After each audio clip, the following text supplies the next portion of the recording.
Vous en tant que représentant de l'ordre, et moi en tant qu'agent du contre-espionnage, à votre avis, qu'est-ce que nous essayons de protéger tous les deux? 50 ans se sont écoulés depuis la fin de la Seconde Guerre mondiale. Ni vous ni moi n'avons vécu en temps de guerre. La violence que nous connaissons est criminelle. Nous ignorons ce qu'est un pays livré à la cruauté légale, légitimée. La paix. C'est la paix que nous cherchons à préserver. Qu'est-ce que la paix signifie pour ce pays, pour cette ville et pour nous?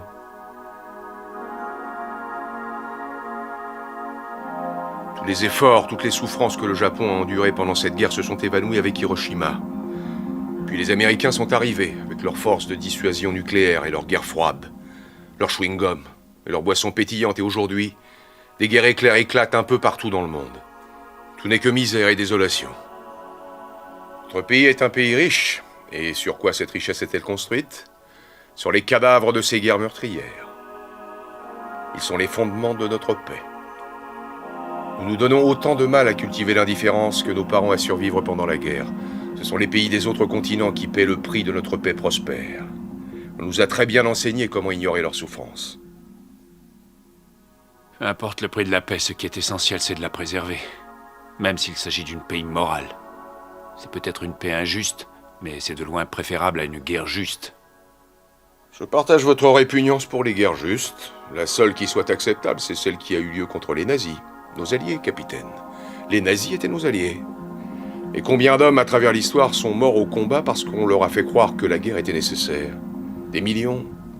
Et pourtant, il me semble que la différence entre une guerre juste et une paix injuste n'est pas si évidente qu'on pourrait le croire. Si une guerre juste n'est qu'un leurre, à quoi peut-on comparer une paix injuste? On nous dit qu'on est en temps de paix, mais si on regarde bien autour de nous, on s'aperçoit vite que c'est une drôle de paix. On nous affirme que chaque guerre mène à la paix, et après que la paix n'est en fait qu'un embryon de guerre qui sommeille.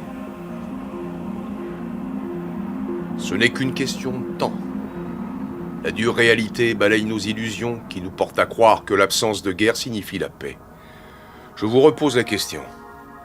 Qu'essayons-nous de protéger?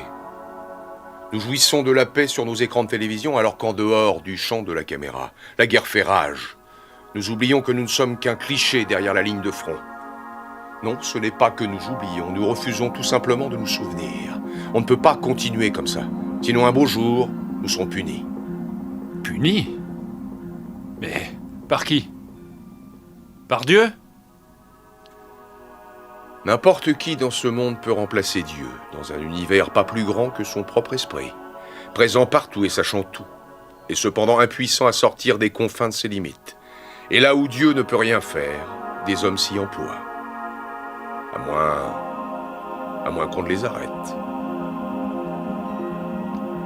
Il faut les empêcher de nuire. C'est notre travail et notre devoir.